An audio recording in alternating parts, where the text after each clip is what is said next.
I was looking for you you gave me.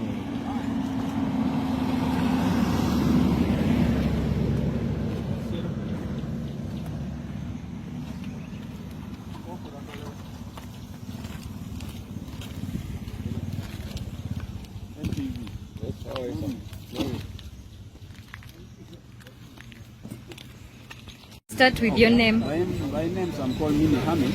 I'm the general manager of Nine Bus Company.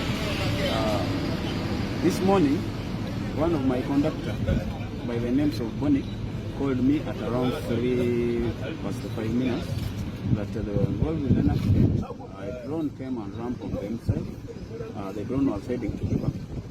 It was carrying like 7 passengers. And, our bus was from Arua, left Arua at 10 p.m. was heading to Kampala. On board, there were 45 passengers on board. Yes. How many are injured? No, we don't have injury. It's just slightly minor injury because of the cut of the windscreen, as you can see in the back. What time did the accident happen? It happened at around 2:50 to 2:45 a.m.